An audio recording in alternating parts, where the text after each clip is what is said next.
Yeah, hey Charlie. Yeah, no, uh, no, I wasn't waiting around. I just got in here. It's, by the way, pardon. It might be a little glitchy. Um, You're good. but I'm curious if you. I guess it's two different questions. Did you become comfortable with your daily routine last year? Um, for your sort of daily preparation routine for games with all of the different restrictions. Um, and do you know for certain that all of those things will still be in place this year? I mean, are you going to have to feel out how you're going to go through your day to day stuff? Right. So last year, we changed a bunch of things, and so there's an adjustment period. I'm pretty habitual. I stick to my routine, that sort of thing. And there were just some things that I had to change. If you wanted to play baseball this year, you've got to change them. So eventually, I was able to make those changes and change what normal was for me. So yes, I got to a point to where I was comfortable, ready to play ball. And as far as this year, it looks to me like they're they're taking more steps to ensure the health and safety of players and fans. So I think if anything this year it's going to be uh, more changes, and I think I like it? No.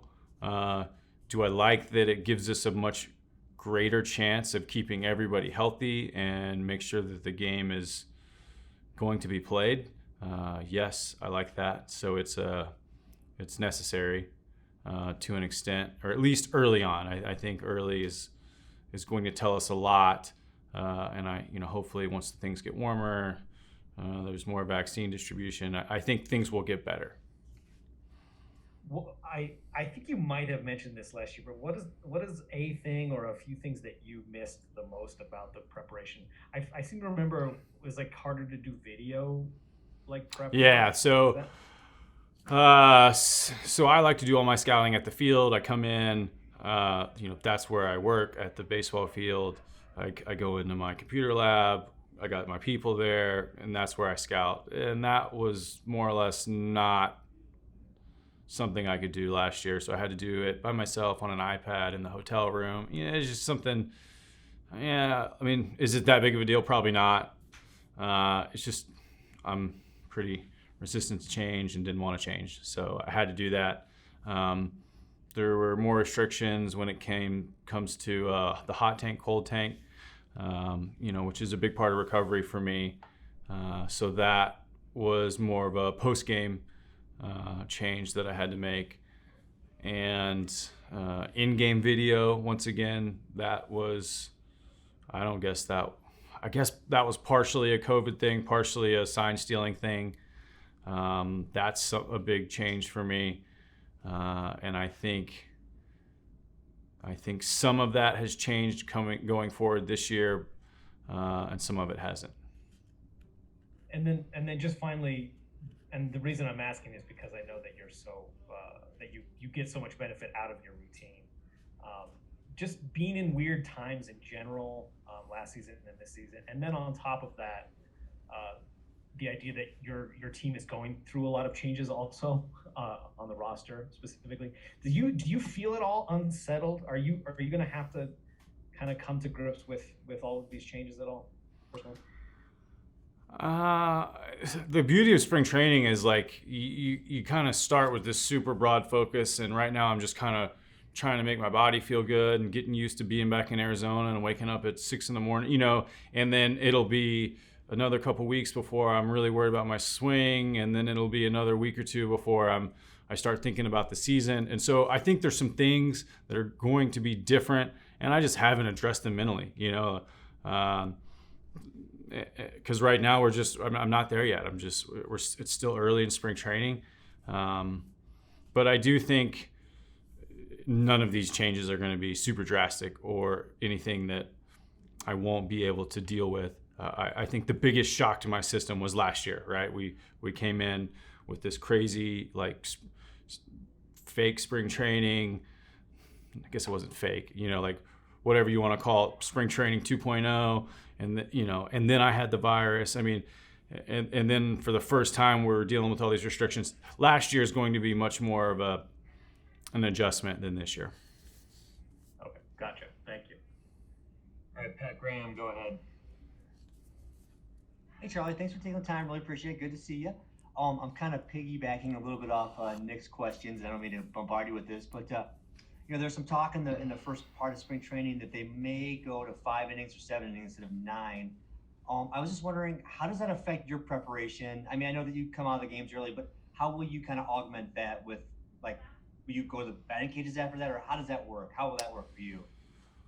Honestly, I probably won't change a single thing. I've done the spring training thing. I have a pretty good feel for how much time and when I need to play a certain amount of innings, and it's pretty regimented for me. And as long as I can stay on track, and I think we'll play enough baseball to where I can stay on track. I don't think, at least early on, is when I expect to see shortened games due to there not being as many people in camp and there's not as many innings to be thrown by the pitchers. I think at that time, I'll also be in a situation where I'm still building up. So I don't really anticipate having to make any changes to what I feel like is normal for me in spring training. Good answer. And then my other question would be, you were one of the guys who kind of kept this team together in light of the Nolan Arenado deal, and they praised you for kind of helping out in Desmond and Story, I guess. And then Carol Freeland came out and said, we could shock the world. Don't give up on us. I guess. Do you like being an underdog, and do you like this role? I mean, no one expects anything from you guys. You guys can just do your thing and fly under the radar. Personally, I don't really care what anybody else thinks about me or the team. I don't think you guys have any. You don't have as much of an idea as I do and the people inside the clubhouse. Let's just say that's fair. So I don't really let what people think outside the clubhouse affect what I do, inside the clubhouse, right? If I were to let the fact that some member of the national media says we're going to stink this year or whatever, if I let that change how I feel or how I think or how I prepare, like, what kind of professional player am I? So really, I'm going to do my best, like I do every year, and I expect the same from my teammates around me. And I think we're going to go out there and be super competitive and play good baseball. And then my last one would be this. Ryan McMahon is looking like he could, he's going to be at third, trying to replace Nolan. I don't want to say replace because that's not fair. Just give us a little like Cliff Notes version of Ryan. What does he bring to the field? Really, really high ceiling for Ryan. First and foremost, when he played second base every day, he was much better than I thought he was going to be. He really is a good defender. And that was playing second, which really isn't his natural position. I haven't seen him play a lot of third. Definitely haven't seen him play third consistently. So I think if he can just move on a dime and play second really well, I expect him to do pretty great at third. Right, Nolan is one of the best defenders there is, but in his own right, I think Ryan McMahon is going to be a good third baseman. But that's not as exciting as his power potential. He has incredible power, and I think he's going to be a big part of our lineup this year. And I just want to see him go out there and play baseball every day.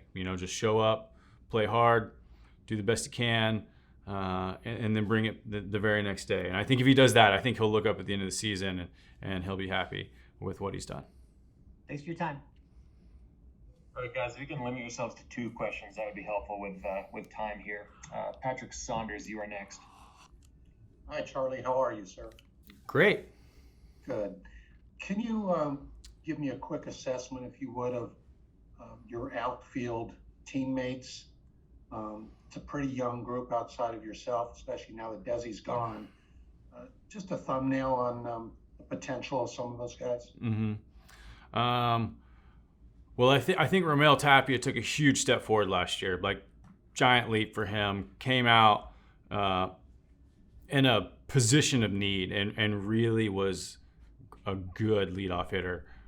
Super competitive in the box. Maybe that might be his best quality. He's just hard to get out. He can really lock in every at bat, and he's he hit 300 last year, and we needed that leadoff presence. And so hopefully he can build on that And then we have Sam Hilliard, who is one of the more toolsy guys we have on the team. He reminds me a lot of Trevor Story. He's super fast, very good power, just super athletic, like all over. And he's been able to make some adjustments at the big league level. And so I'm looking for him to take another step forward this year as well. And then you've got a couple guys in the mix, I think a big part of our team this year will be Garrett Hampson and his versatility. I think you'll see him in the outfield. I think you'll see him in the infield. And of course, his best tool is speed. And the Rockies always need versatility. We need someone to be able to move around the field and play multiple positions and, give guys days off, or if someone is tight for a day, they can, he can step in and play. And I think he's going to be, very productive in that role this year. Cool. One more for you, Charlie. The offense, I think you're well aware, has been inconsistent over the last couple of seasons. You've had some highlights, but overall it hasn't produced like you need to as a team. Do you think that an overall change in approach would be good for this group of guys? And what I'm getting there is you do have good team speed. The homers, I suppose, are going to come, but do you think you guys need to be more of a advance the runner kind of offense? I think that's a really good question. Me personally, I feel like offense is sometimes a team game and sometimes it's individual. And I think what we need is players to excel individually, right? Like I need Ramel Tapia to do the same thing he did last year, like really grind at bats and try and get on base a lot. And then I want Ryan McMahon to drive in runs. I think Trevor Story is going to be Mr. Do-It-All. I want him, I think he can hit for average. I think he can hit for power, drive in runs. I think he can do that. And so I think we just need to have each player be better. That's super elementary, but I felt like last year was kind of a perfect storm of multiple players underperforming all in the same year. And I just think we can't have that this year. I think we've got to be better. And I don't think taking an approach like station to station or super situational hitting or trying to hit more home runs, I don't think you can take a blanket statement that is always good offensively. Like it's always great to hit more home runs, but to take that and then try and stamp that onto every player in the lineup, I don't think works. I think you've got to help each player reach their potential at whatever it is their strengths are, and then fit them together as a team. Great answer. Thanks, Charlie. All right, Thomas Harding, go ahead. Yes, Charlie, just to look back at last season and the ups and downs of it, what enjoyment did you get out of it, and what parts of it that you were so happy when the season ended? Thomas, I always love playing baseball, and any day I'm healthy and get to go out and play a big league baseball game is just an incredible day. And I think that sort of helps me keep things in perspective. And I think there were a lot of good things that came from last year. We got a lot more experience. Our young guys got more experience. We got to use guys in the bullpen that we haven't used before. I just think a lot has happened that's going to help us this year, right? Last year was a tough year, but the thing about baseball is that if nothing bad ever happens, if you don't ever struggle, I just feel like you don't get any better. You don't make any adjustments. And as much as I'd love to just be successful all the time, it's a really tough game, and I would never be pushed to get better. And if you want to feel alive, go out there and get your butt kicked, or strike out in a big spot, or make that error that loses the game. Like for me, that's when I feel the most alive. I hate it, and I want to change it, and I don't let it happen again. And so I think there's good things that happened from last year, bad things, and but I think all of it will be for the better for 2021. How, and you talked a bit about offensive baseball being an individual thing. Baseball can be a very individual thing. How much, though, are you trying to rub off on teammates now? Not everybody prepares the way you do, thinks the way you do. Are you at a stage where maybe you can impart some of that wisdom to others, or really is that you have to figure out?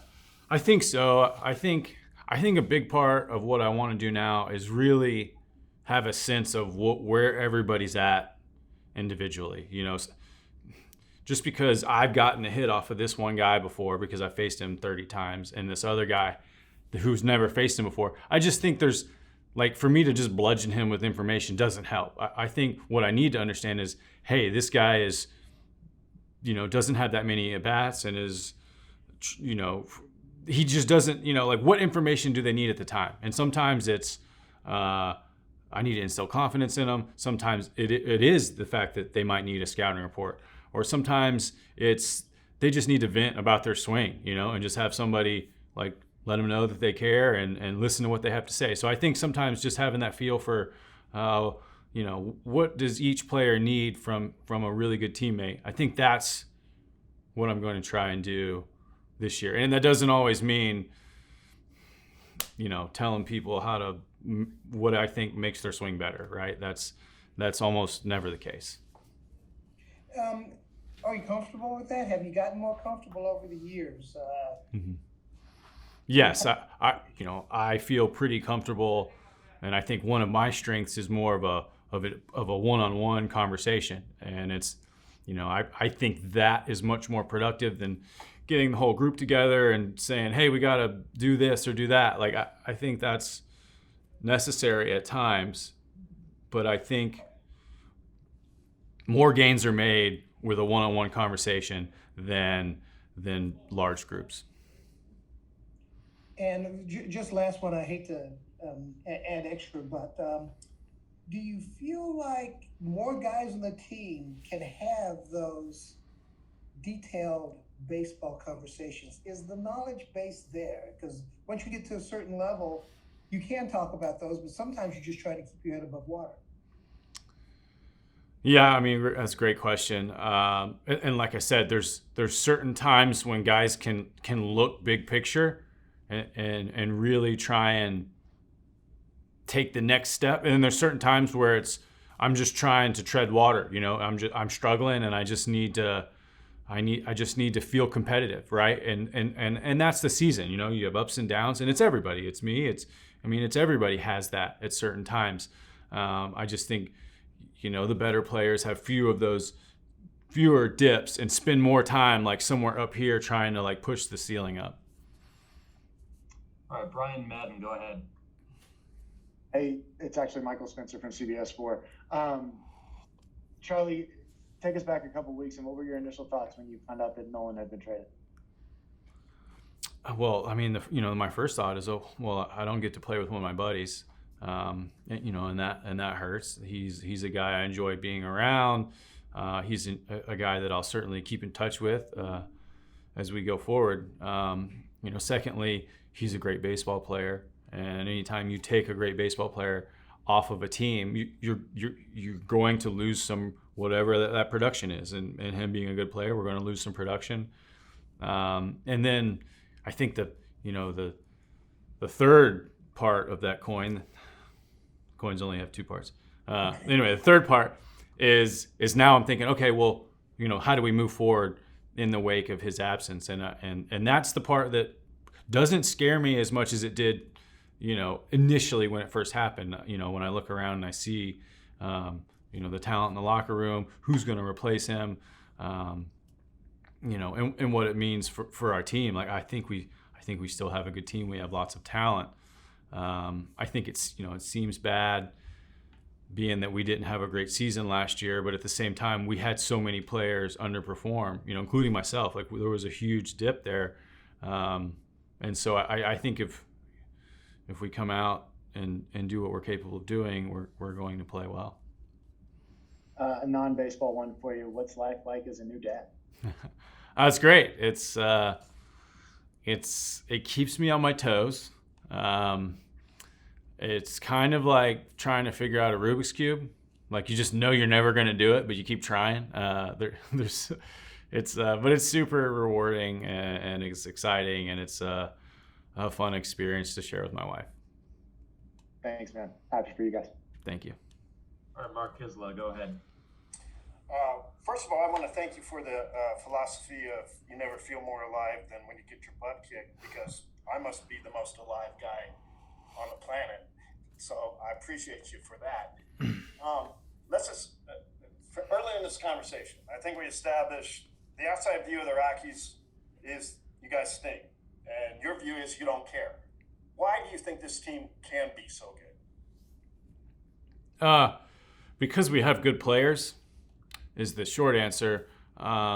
Because the potential of each player the potential of most of our players that I expect to see on the field for the Rockies is well above league average, right? And if you look around at our lineup and yeah, maybe it's cherry picking to say, wow, this guy was really, really good at one point in his career.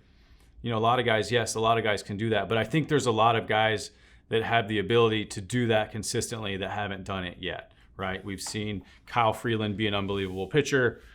We've seen him be not so great. But last year he was really, really good, take a huge step forward. And so I'm expecting him to be closer to that really, really good Cy Young conversation pitcher than he was 2 years ago when he had a bad year, right? So there's a perfect example. I think we have a handful of guys that are poised to play somewhere up here rather than somewhere down here where where we were last year, or we were at times when things weren't going well.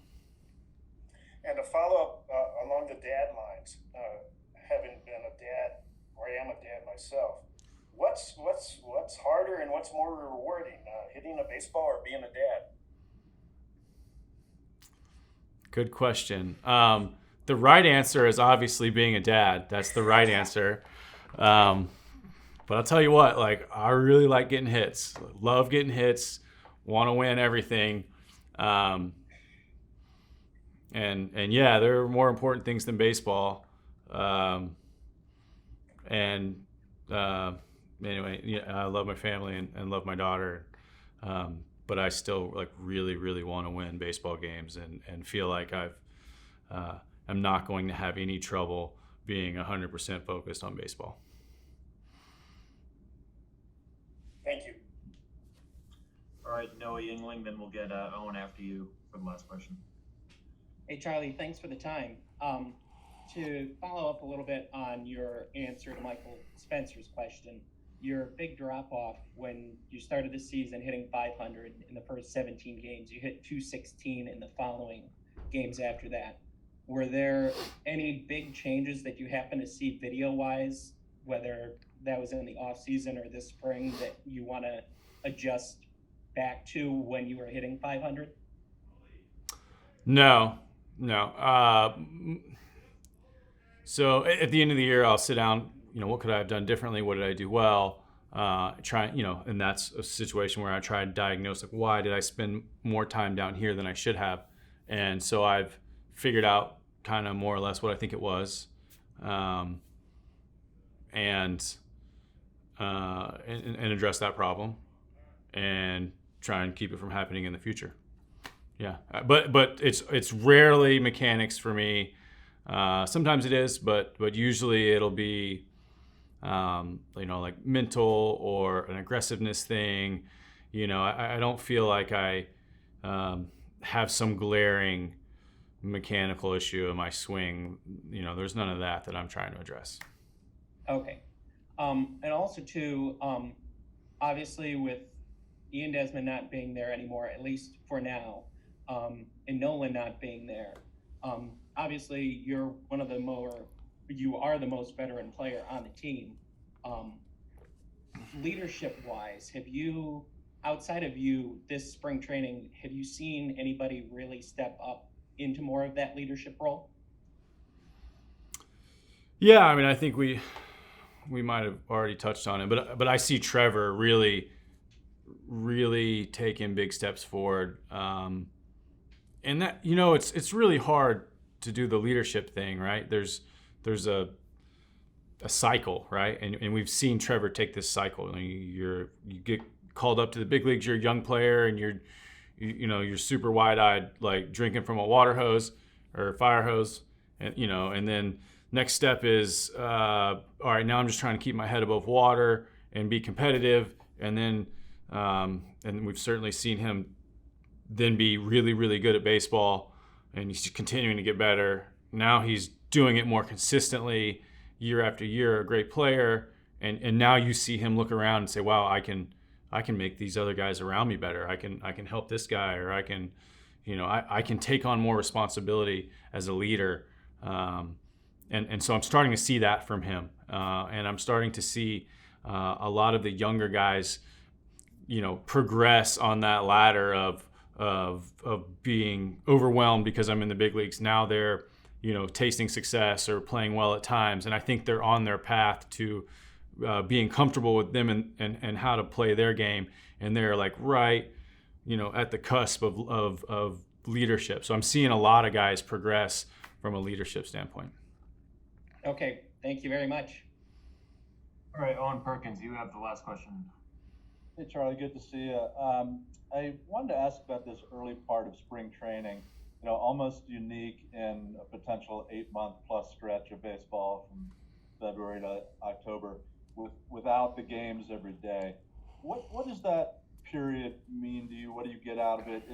Do you anticipate year to year getting some value out of that time period? And can you think of things that have been important to you that come in this early stage of the training? I'm sorry, what time period was it that you were? Like the current one, before the games start at spring training. Yeah. Yeah. Right. I love spring training. A lot of people don't like it. I think it's great for a lot of reasons. You get to see your friends again for the first time in a while. You're cranking back up. You've been hiding somewhere in some cold, dark batting cage somewhere for the last few months, and now you're out in the sun, and you're just happy. And then you get to just start playing the game for fun, right? Like, yes, there's stats in spring training. Yes, there's competition and jobs to be won and jobs to be lost. But it's a little more relaxed. You're playing. It's new and fresh and fun. So I really enjoy spring training, and I love this time where you get to wake up and play during the day, and then you have your evenings to go hang out with your family. I think spring training is really cool. So there's no part of my year that I wish would just hurry up and pass. I enjoy every stage, but there's a lot to like about spring training. And yeah, I enjoy it. And just to hone in a little more, before you start playing the exhibition games in this, that first week or so, what about that? Is that a time that you get some value, some things important in that before you get to the games, the exhibition games? Yeah, honestly, my focus during that time, it's always a big transition for me from going to wherever I'm training in the off season. And honestly, I think I do a good job in the off season. Like I think I'm in shape. I'm ready to play. I'm strong. I've been hitting. No matter how good your off season program is, there's always an adjustment going from that to being on a field with your teammates, in front of the coaching staff, on a spring training field. Like, there's just a level of intensity where it just goes up, like no way around it, no matter what you're doing in the off season. And so I think just making that jump is kind of what I'm focused on, this first week before games start. And it's making sure my body's ready to play. That's most of what it is getting my body ready to play. Transitioning into that super competitive, world-class athlete type intensity, which is hard to simulate, at home in the batting cage. Great, thank you. And thank you, Charlie. Thanks everyone else for jumping on. We will see everybody